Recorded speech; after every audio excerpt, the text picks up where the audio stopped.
ज्ञानवापी मस्जिद श्री कृष्ण जन्मभूमि विवाद देश में राष्ट्रीय स्तर पर चल रहे प्रमुख मामलों में से एक है। यह मामला एक बार फिर सुर्खियों में है। दरअसल अब ज्ञानवापी और श्री कृष्ण जन्मभूमि केस के हाईकोर्ट वकील सौरभ तिवारी ने वाराणसी के लंका थाने में अपने जान को खतरा और घर पर हो रही रेकी की रिपोर्ट दी है, जिसके बाद पुलिस ने एफआईआर दर्ज कर ली है। 23 को मैं श्री कृष्ण जन्मभूमि वाद ऑनरेबल इलाहाबाद हाई कोर्ट में था, तो वहां पर था। एक और दूसरा भी मामला था, तो मैं दो मामलों में आर्गुमेंट के लिए मुझे करना था, तो मैं वहां गया ऑनरेबल इलाहाबाद हाई कोर्ट। तो आया शाम को, तो फिर संदिग्ध गतिविधि कहीं दिखी मुझे, लड़कों का आना जाना। अगले दिन 24 तारीख को दोपहर 11 से 12 के बीच में करीब 5-6 लड़के मेरा डायरेक्शन अपोजिट डायरेक्शन में था, मेरी तरफ इशारा कर रहे थे, और मैंने घर की तरफ वो कुछ इशारा संभवतः मैं समझ गया। जैसे ही मैं मुड़ा तो उन सब का उंगली नीचे हो गया और वो सब बहुत तेजी से अपोजिट डायरेक्शन में चले गए। तो मैं थोड़ा सा अलर्ट हो गया कि ये सब चीजें इतने आसान नहीं। जाके मैं देखा स्पॉट पे कि वहां क्या दारू शराब पीते क्या स्थिति है। वहां मैं देख रहा हूं कि न एक भी दारू की बोतल है, न केन की बोतल है बियर की। वहां पे केवल राख दिखाई दे रहा है और चूल्हा नुमा सब बनाए हुए हैं। तो हम समझ गए, और एक कॉपी रखी हुई थी जो कि फटी हुई थी कई जगह से, बीच बीच में पेज फाड़ा गया। मैं समझ गया कि एक्स मैक्स का पूरा चक्कर है, हीरोइन वगैरह का। मैं तुरंत उस मामले में शाम तक मैं अलर्ट था। 7:06:55 पे मैं घर के बाहर, मेरी आदत है कि समय मिलता है तो मैं पशु पक्षियों पे बहुत ध्यान देता हूं, तो मैं पानी बाहर डाल रहा था। कई नंदी उंदी आके पानी पीते हैं, डॉग्स भी, चिड़िया भी। उसी समय एक लड़का आया, अचानक एक स्कूटी आई, मैं खड़ा था। वो मुझे जो गाली देना धुआंधार चालू किया और धमकी देना। ये तो गनीमत है कि सीसीटीवी में मेरे वॉइस रिकॉर्डिंग भी है, तो वो चीज भी आ गई है। बहुत सारी बातें तो नहीं आ पाई हैं, बट फिर भी आ गई है मैक्सिमम चीजें। लगा तो मैं बहुत भांपने लगा। मैं थोड़ा सा डर क्या कहेंगे उसको, सतर्कता कहेंगे। और डर जो है वो इनर डर तो रहता ही हर कोई किसी के लिए। वो बहुत धमकी देने लगा। हम सोचे कि ऐसा तो नहीं है कि ये सब ग्रुप में आए हैं और हमला करने के लिए। मैं तुरंत बाहर वहीं खड़ा था। मैं भापा 1-2 मिनट उसकी गतिविधि को, उसके बाद मुझसे रहा नहीं गया। मैंने कहा जो होगा देखेंगे। मैं दौड़ा लिया हूं, मैं भी इधर से पीछा किया। तब तक वो भाग जरूर गया, लेकिन उसके पहले धमकी वमकी पूरा एकदम गाली वाली जितना देना था, सब कुछ तो साक्ष्य है सब चीजों के। उसके बाद मुझे लगा कि ये जिस बच्चे को, जिन लड़कों को मैं थाने में चौकी भिजवाया, वो आके इस कदर कर रहे हैं, तो उनके लिए कई कदम आगे बढ़ना भी मामूली बात नहीं है। बहुत मैंने छोटी बात उनके लिए नहीं है। मेरे कहने का मतलब है वो कुछ भी कर सकते हैं। एफआईआर दर्ज हो गया अपने? अब तो एफआईआर भी दर्ज हो गया, हमने इसीलिए कराया एफआईआर दर्ज, मेरी सुरक्षा। मैंने तुरंत ministry of home affairs, union of India, government of India को मैंने भेजा। यहाँ सेक्रेटरी होम डिपार्टमेंट लखनऊ मैंने भेजा। पुलिस कमिश्नर साहब को यहाँ जो है बनारस के, उनको मोहित अग्रवाल जी को भेजा मैंने। और जो भी मुझे क्योंकि मेरा काम है अपनी सुरक्षा करना और सबको इन्फॉर्म करना। मेरा काम ये नहीं है कि मैं अपनी कलम से कुछ नहीं कर सकता, मैं केवल इन्फॉर्म कर सकता हूँ। मैंने वो पूरा काम किया, सब कुछ किया कि भाई अस्थायी तौर पे कुछ नहीं। तो अब स्थिति ये है कि मैं काम करता हूँ चेम्बर बंद करके, कहीं ना कहीं डर तो है। अब बच्चा है, उसको मैं बाहर नहीं भेज रहा कि कहीं बाहर गए। मैंने मना कर दिया है कि बाहर मत जाने दीजिए, लेकिन कहीं कुछ मैंने कहा था कि अस्थायी सुरक्षा लगा दीजिए, लेकिन किसी को कोई मतलब नहीं, पता नहीं क्या कर रहे हैं ये लोग। तो वही ज्ञानवापी में सर्वे से लेकर बाबा के मिलने तक का श्रेय रेखा पाठक सहित 4 वादिनी महिलाओं को जाता है। रेखा पाठक उन 4 महिलाओं में से एक है जिन्होंने ज्ञानवापी में सर्वे के लिए याचिका डाली थी। लेकिन आजकल रेखा पाठक का परिवार दहशत में है, क्योंकि उनके घर के बगल में ही पाकिस्तानी जासूस तुफैल कई सालों से डेरा जमाए हुए था। तुफैल के पकड़े जाने के बाद से रेखा पाठक का परिवार दहशत में है। कल जिस प्रकार पहलगांव में आतंकवादी हमला हुआ, उसके उपरांत मोदी जी ऑपरेशन सिंदूर चलाएं। ऑपरेशन सिंदूर चलाने के बाद भारत सरकार सुरक्षा एजेंसियों को सतर्क कर दी है और सारे जगह में मतलब धरपकड़ शुरू हो गया है जासूसों का।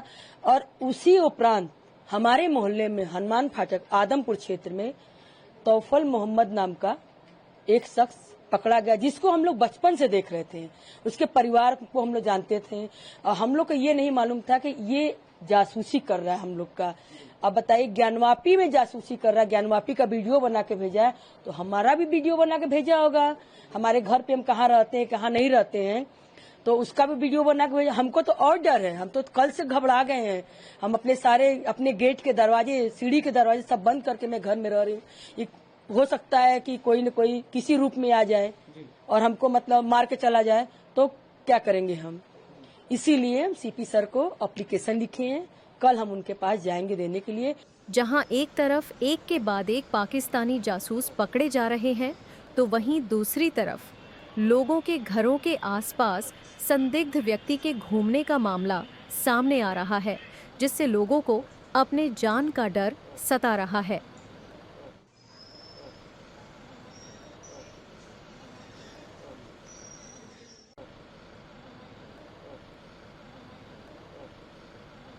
ज्ञानवापी मस्जिद श्री कृष्ण जन्मभूमि विवाद देश में राष्ट्रीय स्तर पर चल रहे प्रमुख मामलों में से एक है। यह मामला एक बार फिर सुर्खियों में है। दरअसल अब ज्ञानवापी और श्री कृष्ण जन्मभूमि केस के हाईकोर्ट वकील सौरभ तिवारी ने वाराणसी के लंका थाने में अपने जान को खतरा और घर पर हो रही रेकी की रिपोर्ट दी है, जिसके बाद पुलिस ने FIR दर्ज कर ली है। 23 को मैं श्री कृष्ण जन्मभूमि वाद ऑनरेबल इलाहाबाद हाई कोर्ट में था, तो वहां पर था। एक और दूसरा भी मामला था, तो मैं दो मामलों में आर्गुमेंट के लिए मुझे करना था। तो मैं वहां गया ऑनरेबल इलाहाबाद हाई कोर्ट, तो आया शाम को, तो फिर संदिग्ध गतिविधि कहीं दिखी मुझे, लड़कों का आना जाना। अगले दिन 24 तारीख को दोपहर 11 से 12 के बीच में करीब 5-6 लड़के, मेरा डायरेक्शन अपोजिट डायरेक्शन में था, मेरी तरफ इशारा कर रहे थे और मैंने घर की तरफ वो कुछ इशारा संभवतः मैं समझ गया। जैसे ही मैं मुड़ा तो उन सब का उंगली नीचे हो गया और वो सब बहुत तेजी से अपोजिट डायरेक्शन में चले गए। तो मैं थोड़ा सा अलर्ट हो गया कि ये सब चीजें इतने आसान नहीं। जाके मैं देखा स्पॉट पे कि वहां क्या दारू शराब पीते, क्या स्थिति है। वहां मैं देख रहा हूं कि न एक भी दारू की बोतल है, न केन की बोतल है बियर की। वहां पे केवल राख दिखाई दे रहा है और चूल्हा नुमा सब बनाए हुए हैं। तो हम समझ गए, और एक कॉपी रखी हुई थी जो कि फटी हुई थी कई जगह से, बीच बीच में पेज फाड़ा गया। मैं समझ गया कि एक्स मैक्स का पूरा चक्कर है, हीरोइन वगैरह का।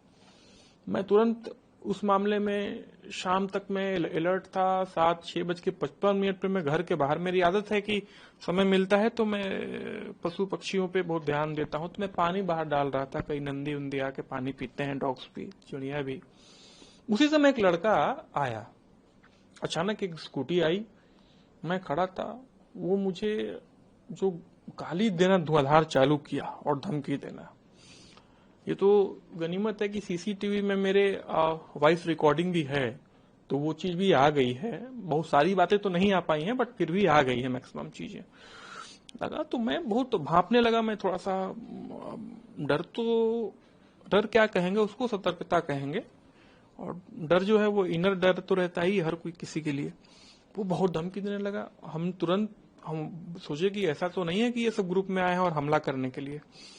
मैं तुरंत बाहर वहीं खड़ा था। मैं भापा 1-2 मिनट उसकी गतिविधि को। उसके बाद मुझसे रहा नहीं गया। मैंने कहा जो होगा देखेंगे। मैं दौड़ा लिया हूं, मैं भी इधर से पीछा किया। तब तक वो भाग जरूर गया, लेकिन उसके पहले धमकी वमकी पूरा एकदम गाली वाली जितना देना था, सब कुछ तो साक्ष्य हैं सब चीजों के। उसके बाद मुझे लगा कि ये जिस बच्चे को, जिन लड़कों को मैं थाने में चौकी भिजवाया, वो आके इस कदर कर रहे हैं, तो उनके लिए कई कदम आगे बढ़ना भी मामूली बात नहीं है। बहुत मैंने छोटी बात उनके लिए नहीं है। मेरे कहने का मतलब है वो कुछ भी कर सकते हैं। FIR दर्ज हो गया अपने? अब तो FIR भी दर्ज हो गया। हमने इसीलिए कराया FIR दर्ज, मेरी सुरक्षा। मैंने तुरंत ministry of home affairs, union of India, government of India को मैंने भेजा। यहाँ सेक्रेटरी होम डिपार्टमेंट लखनऊ मैंने भेजा, पुलिस कमिश्नर साहब को यहाँ जो है बनारस के, उनको मोहित अग्रवाल जी को भेजा मैंने। और जो भी मुझे क्योंकि मेरा काम है अपनी सुरक्षा करना और सबको इन्फॉर्म करना। मेरा काम ये नहीं है कि मैं अपनी कलम से कुछ नहीं कर सकता, मैं केवल इन्फॉर्म कर सकता हूं। मैंने वो पूरा काम किया, सब कुछ किया कि भाई अस्थायी तौर पे कुछ नहीं। तो अब स्थिति ये है कि मैं काम करता हूँ चेम्बर बंद करके, कहीं ना कहीं डर तो है। अब बच्चा है, उसको मैं बाहर नहीं भेज रहा कि कहीं बाहर मैंने मना कर दिया है कि बाहर मत जाने दीजिए। लेकिन कहीं कुछ मैंने कहा था कि अस्थायी सुरक्षा लगा दीजिए, लेकिन किसी को कोई मतलब नहीं, पता नहीं क्या कर रहे हैं ये लोग। तो वही ज्ञानवापी में सर्वे से लेकर बाबा के मिलने तक का श्रेय रेखा पाठक सहित 4 वादिनी महिलाओं को जाता है। रेखा पाठक उन 4 महिलाओं में से एक है जिन्होंने ज्ञानवापी में सर्वे के लिए याचिका डाली थी। लेकिन आजकल रेखा पाठक का परिवार दहशत में है, क्योंकि उनके घर के बगल में ही पाकिस्तानी जासूस तुफैल कई सालों से डेरा जमाए हुए था। तुफैल के पकड़े जाने के बाद से रेखा पाठक का परिवार दहशत में है। कल जिस प्रकार पहलगांव में आतंकवादी हमला हुआ, उसके उपरांत मोदी जी ऑपरेशन सिंदूर चलाए। ऑपरेशन सिंदूर चलाने के बाद भारत सरकार सुरक्षा एजेंसियों को सतर्क कर दी है और सारे जगह में मतलब धरपकड़ शुरू हो गया है जासूसों का। और उसी उपरांत हमारे मोहल्ले में हनुमान फाटक आदमपुर क्षेत्र में तौफल मोहम्मद नाम का एक शख्स पकड़ा गया, जिसको हम लोग बचपन से देख रहे थे। उसके परिवार को हम लोग जानते थे और हम लोग को ये नहीं मालूम था कि ये जासूसी कर रहा है हम लोग का। अब बताइए, ज्ञानवापी में जासूसी कर रहा है, ज्ञानवापी का वीडियो बना के भेजा है, तो हमारा भी वीडियो बना के भेजा होगा। हमारे घर पे हम कहाँ रहते हैं, कहाँ नहीं रहते हैं, तो उसका भी वीडियो बना के भेजा। हमको तो और डर है, हम तो कल से घबरा गए हैं। हम अपने गेट के दरवाजे, सीढ़ी के दरवाजे सब बंद करके मैं घर में रह रही हूँ। हो सकता है कि कोई न कोई किसी रूप में आ जाए और हमको मतलब मार के चला जाए, तो क्या करेंगे हम। इसीलिए हम सीपी सर को एप्लीकेशन लिखे हैं, कल हम उनके पास जाएंगे देने के लिए। जहां एक तरफ एक के बाद एक पाकिस्तानी जासूस पकड़े जा रहे हैं, तो वहीं दूसरी तरफ लोगों के घरों के आसपास संदिग्ध व्यक्ति के घूमने का मामला सामने आ रहा है, जिससे लोगों को अपने जान का डर सता रहा है।